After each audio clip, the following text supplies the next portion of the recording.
दीपावली कब मनाते हैं? यह तो हम सभी जानते हैं कि कार्तिक मास की अमावस्या को दीपावली मनाई जाती है। दीपावली मनाने के पीछे कई कहानियां प्रचलित है जिनसे हम भली भांति अवगत हैं। जैसे श्री राम जी के 14 वर्ष के वनवास से अयोध्या लौटने की खुशी में दीपोत्सव की शुरुआत अखंड भारत में हुई।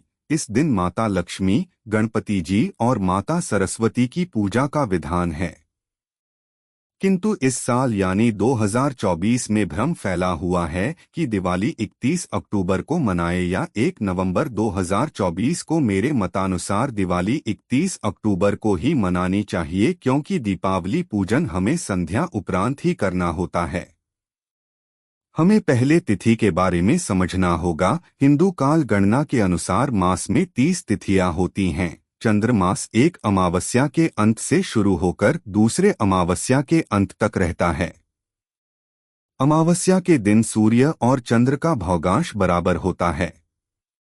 इन दोनों के भौगांश में अंतर का बढ़ना ही तिथि को जन्म देता है।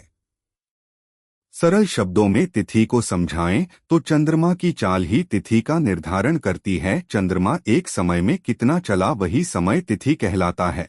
तिथि की अवधि सूर्य व चंद्रमा की दूरी के कारण घटती और बढ़ती रहती है, क्योंकि सूर्य भी चलायमान है और चंद्रमा भी चलायमान है।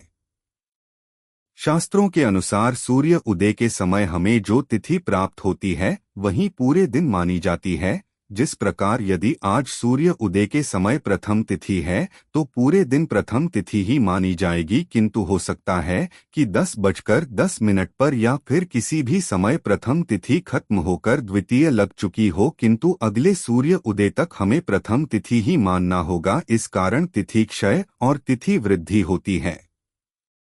इसी प्रकार 31 अक्टूबर 2024 को सूर्य उदय के समय हमें अमावस्या तिथि नहीं मिल रही, किंतु शाम के समय हमें अमावस्या तिथि मिल रही है। और दीपावली पूजन संध्या के समय एक स्थिर लग्न में ही किया जाता है, स्थिर लक्ष्मी प्राप्ति के लिए।